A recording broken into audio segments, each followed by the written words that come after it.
Think about someone you used to know. Maybe a classmate who could look at a problem everyone else was stuck on and solve it in minutes. Maybe a colleague who always asked the questions nobody else thought to ask. Maybe a neighbor who read more books in a month than most people read in a year. You respected them. Maybe you even admired them, and then slowly they disappeared. Not in a dramatic way. No big announcement, no breakdown. They just became harder to reach. Their phone calls got shorter. Their social media went quiet. And the strange part? They seemed fine, maybe even happier than before. So what actually happened? That is exactly what this video is about. Let us start with something most people misunderstand. Withdrawing from society does not always mean something went wrong. For highly intelligent people, it is often the opposite. It means something finally went right. Psychology has a name for this process. Carl Jung, one of the greatest thinkers of the 20th century, called it individuation. It is the journey of becoming who you truly are instead of who the world told you to be. And here is the key thing Jung discovered. That journey almost always requires silence, solitude, and distance from the noise of other people. But to understand why smart people pull back, we first need to understand what they are pulling back from. Most of us live inside what Jung called the collective. Think of it as an invisible script, a shared set of rules about what to want and what to fear, what to measure your life against. Work hard, climb the ladder, stay visible, be liked, be productive, be normal. The collective is not written down anywhere, but it is everywhere, in your office, in your family dinners, in your social media feed. And here is the uncomfortable truth. Most people follow this script their whole lives and never once question it. They believe their choices are their own, but Jung said the choices were made for them long before they were old enough to disagree. Now here is where highly intelligent people run into trouble. At some point, they notice the script. They start to see the machine running underneath everything. They realize that a lot of what passes for ambition is just collective anxiety. A lot of what passes for success is just a performance. Yeah, and once they see it, they cannot unsee it. So they face a choice. Keep pretending, or quietly begin to step away. Most of them choose to step away. Not loudly, not dramatically, just gradually. History is full of examples. Isaac Newton did his most revolutionary work not in a famous university surrounded by brilliant colleagues, but alone on his family farm during the plague years of the 1660s. 2 years of isolation gave the world calculus and the laws of gravity.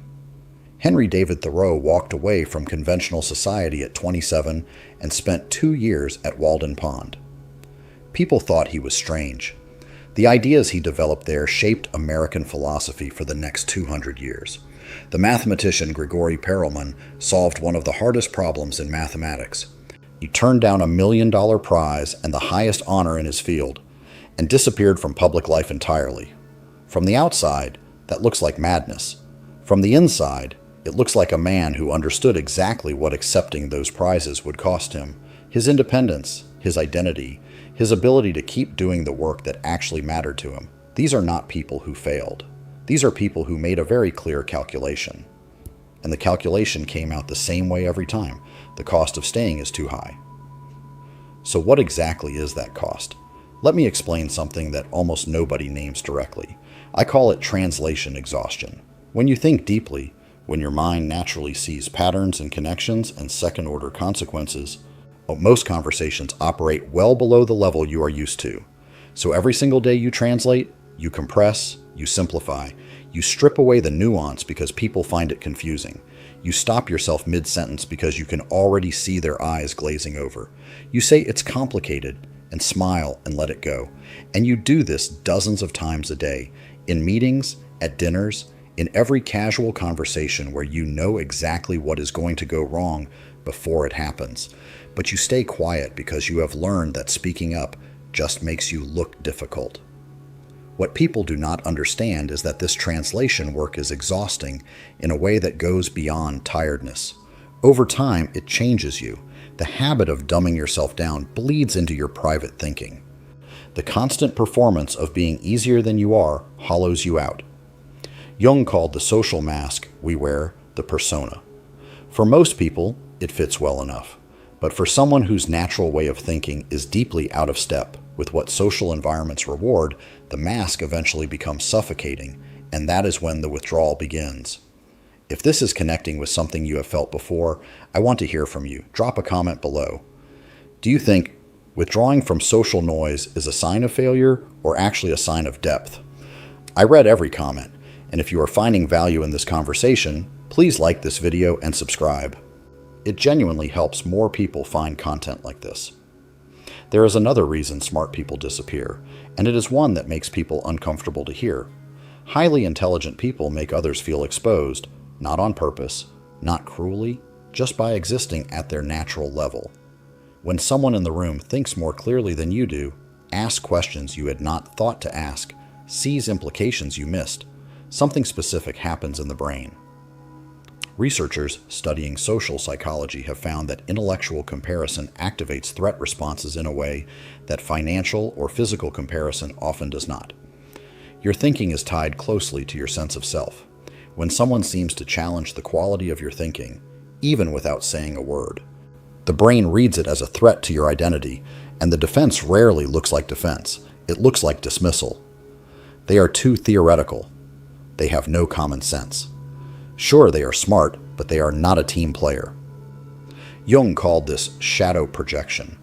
When someone else's presence highlights your own unexamined assumptions, the mind sometimes finds it easier to say there is something wrong with them, rather than face the discomfort of looking inward. The intelligent person has not done anything wrong. They have simply shown up fully, and that alone created an uncomfortable mirror. This is why Socrates was executed, not because his ideas were dangerous in the way a sword is dangerous, but because his questions made people feel like fools. This is why Alan Turing, the man whose genius arguably shortened World War II by years, was persecuted by the very government he had served. Brilliance, once it stops being useful to the people in power, has a long history of being punished. In everyday life, the punishment is quieter. You get talked over in meetings. Your ideas get credited to someone with a warmer personality. You are told you need to work on your communication style, which often just means, stop making us feel like we are not following. You get passed over for roles that go to people who are better at performing confidence than at actually having it. And eventually, the intelligent person looks around and makes a quiet decision. This game was not designed for someone like me to win honestly. So they stop playing. But here is the part that matters most. The withdrawal is not the end. For many of these people, it is the beginning of the most important work of their lives. Emily Dickinson wrote nearly 1,800 poems in her bedroom and published almost none of them in her lifetime. Today, she is considered one of the greatest poets in the English language.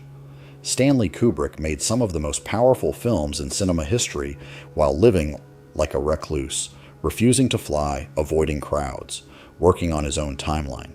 He was described as difficult and eccentric. He was also incomparable. These people did not withdraw because they could not handle the world. They withdrew so they could finally do the work the world was preventing. So here is the question I want to leave you with.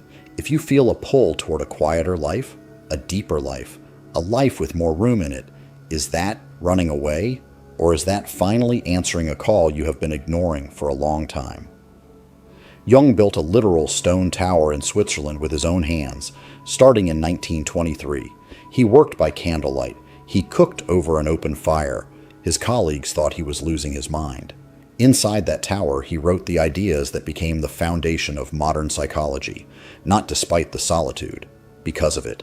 You do not need to build a tower, but you might need to protect something, your thinking, your depth, your inner life, from the constant demand to be simpler, easier, and more agreeable than you actually are. The question is not whether to step back from the noise. The question is whether you are doing it with intention, whether you are building something in the quiet or just hiding from the loud. The world has always caught up to the people who are willing to be invisible long enough to do the real work. It caught up to Newton, it caught up to Thoreau, it caught up to Dickinson, and it has a way of catching up to every person who chooses depth over performance, substance over visibility, real work over the exhausting theater of fitting in. If this video made you think differently about someone in your life or about yourself, please share it with them. Like the video, leave a comment with your thoughts, and subscribe so you do not miss what comes next. This channel is built for people who think deeply, and we are just getting started.